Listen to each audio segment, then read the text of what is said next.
Hello, welcome into Deb's Kitchen. Happy Memorial Day. As we remember the fallen heroes, I wanted to just take a minute to reflect on that before we start. And I'm introducing you to my new kitchen. As you can see, we've been off camera for probably since January as we started our remodeling project, which took a lot longer than we expected, but with all the bumps in the road, we're finally here.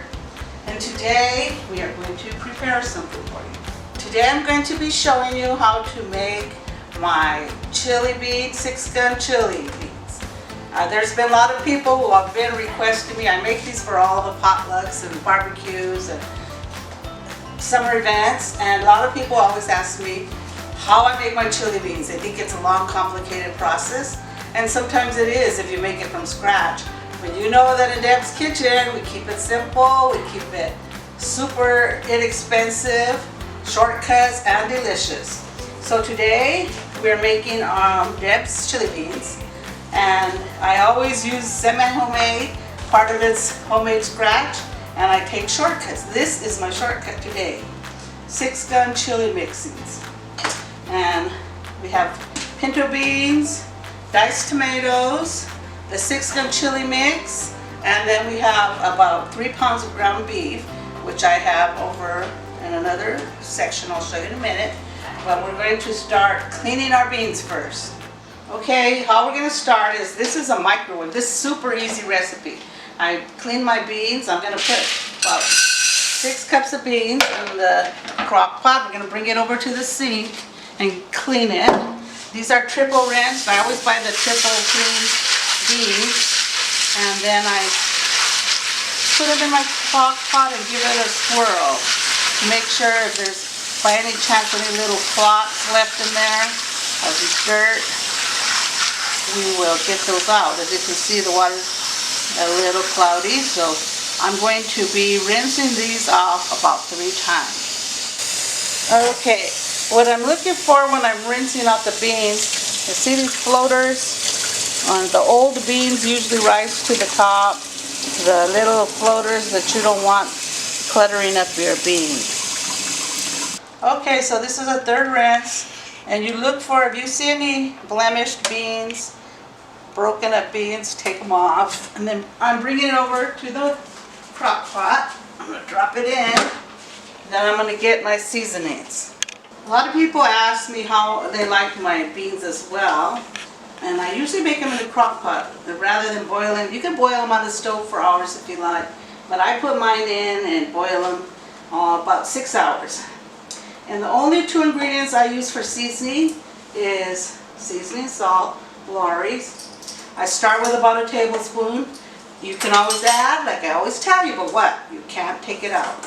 So I put in about a tablespoon and a good tablespoon of, maybe 2 tablespoons of onions. I usually eyeball it, but I'm starting out with measurements for you all.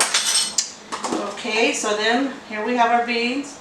We're going to put it on, if you're home watching it, I would set it for high. If you, I cook mine overnight and I put them in right before I go to bed. And I have another crock pot that I set for 6.5 hours. And I put them in the morning, they're done. Okay, so I have my beans set at high because I'm cooking them during the day. I will just time it for 6 hours. And when you're doing it during the day, you can come and check and obviously see it. The reason I set it for 6.5 hours at night at low is because I'm not checking up on it. And in the morning, if they're not done, I just leave them more time. So we're done with that. Okay, we're going to cook our beef for the chili beans. And you're wondering why I'm using this little hot plate when I have this beautiful dream stove that I've been wanting forever. 8-burner stove. Dual convection. It has gas on the top and electric on the bottom. Well, the story about that is the manufacturers accidentally sent us one for liquid propane gas, so I can't use my gas top right now. And I'm able, thank God I have dual fuel, so I can use my ovens, but I'm waiting for a replacement stove from Viking. So we'll see how that goes. We'll keep you updated. I wanted to show you my new pantry. It is completed. My husband added this whole pantry, was not here before, and it is very lovely. Take a gander. It is going to come in very handy on my organization for Deb's kitchen. Okay, the first thing is wash your hands. Always keep your hands clean. And I always have one of these kitchen rags so I can clean. And we're going to fry up our ground beef. And I'm going to give you a tip here. This is a 3-pound cut. And I use, no, 5-pound. And I usually cut it into about 5 1-pound equal pieces. And then I cut it, so you don't always need 5 pounds. But I like to buy it when it's on sale. So I cut it up, freeze it in little bundles so I can take out how much I need. And in this case, I have 2 of them. So I'm using about 2 pounds of ground beef. I'll be back. Okay, today I'm using the cast iron skillet. And the reason I'm using it basically because it fits this new little dual stove top. And I want to get even coverage. So this fits, but you can use any pan you have. You don't have to use cast iron. Although it does give you a good browning. And I'm going to just season my meat with a little garlic salt. I'm going to throw some more minced onion.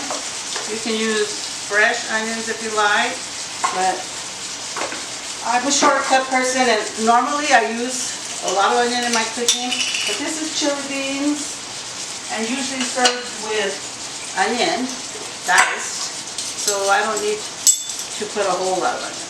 I am tossing in some oregano, about 1 teaspoon, to give it that Tex-Mex flavor, and we're just going to fry this till it's brown.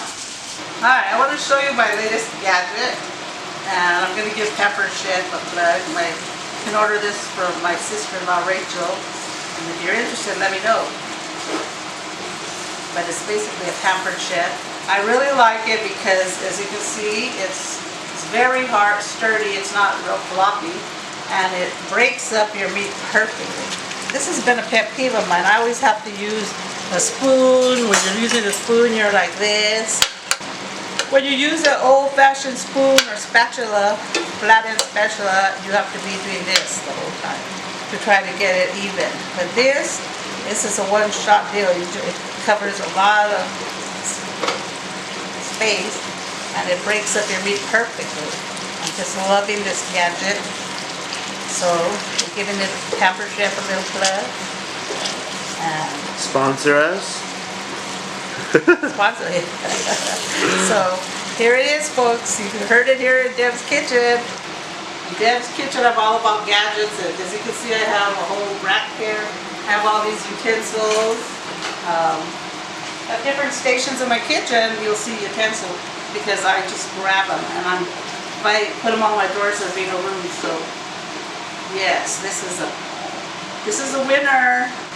You can always customize your meat if you like it with more heat. The chili bean packet has seasoning, but I like to add things. This is a smoked chili salt.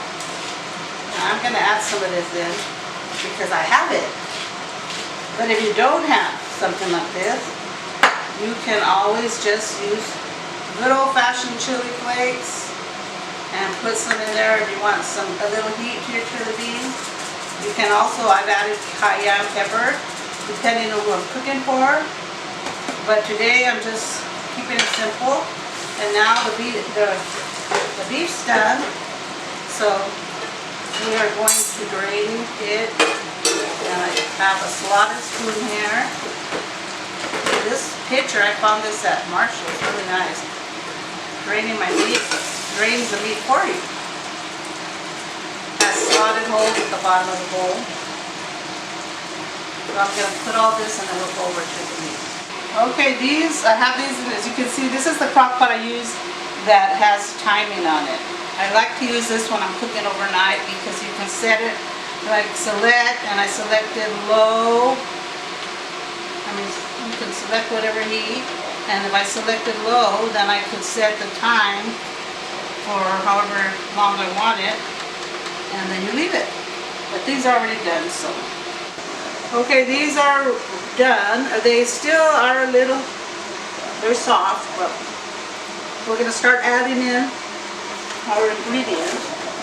I have my chili meat, my fried ground beef. As I showed you, this handy thing, it separates all the grease on the bottom, so it strains it for you. Make sure you get all that fat out that you don't want. I'm just going to put it in my chili. I'm going to add 2 14-ounce cans of diced tomatoes. You can get one big 28-ounce can if you like. These are diced. I like it to have some chunkiness. Okay, here's the magic comes in, folks. I have this 6-gun chili fixings. I've tried different brands, but this is the one that I like. And what it has, actually it has 3 packets of chili. And this is for the heat level. You can add, the heat, customize it. But when I make my chili beans, I use all these packets. This one's a super hot one, but anyhow, I'm giving you a tip here. If you throw it directly into your hot chili, it will clump and you will have to stir and stir and stir. So I get some water in the tomato sauce can, cold water, and I just stir in the packets one by one.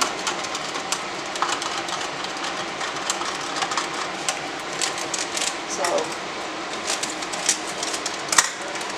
I try to replicate this, but I haven't been successful.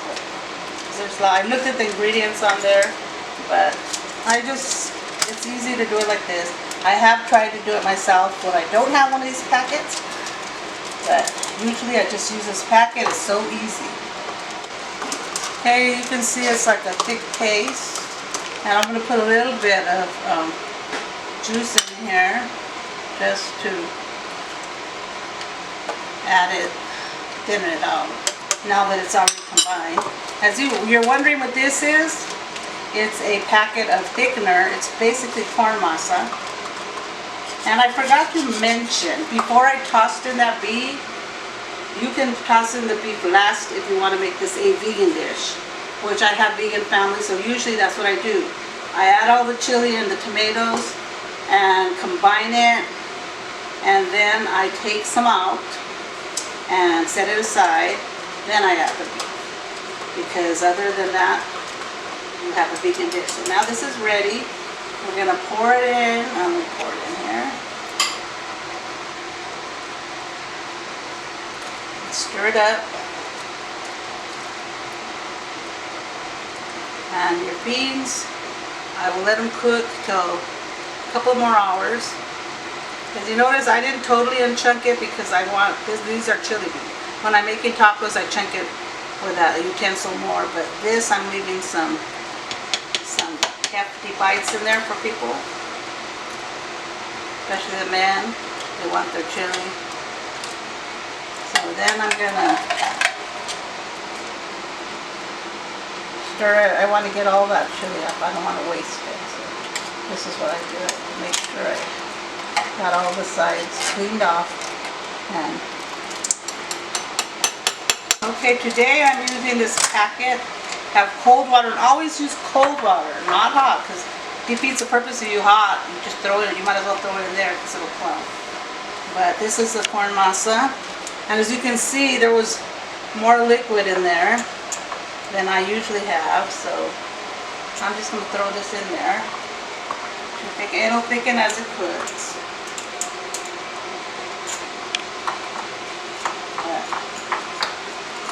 You want to break down all of those clumps. So I'm going to get some more liquid out of here now that it's already thickened. I don't want to add more water if I don't have to. That's why I just started with a little water and then I used the juice from the chili. This is kind of like you would make a roux to chicken gravy. And you see right now, this is going to take, after you add all your chili seasoning, you need to let it cook on low for a couple hours so that all those seasonings will marry together in there and make a good, yummy chili. So this is ready to let simmer, and you can taste it and see if you need to add more any seasoning. That has some nice heat, but I think I'm going to add just a tad, and maybe just a tiny bit of seasoning salt.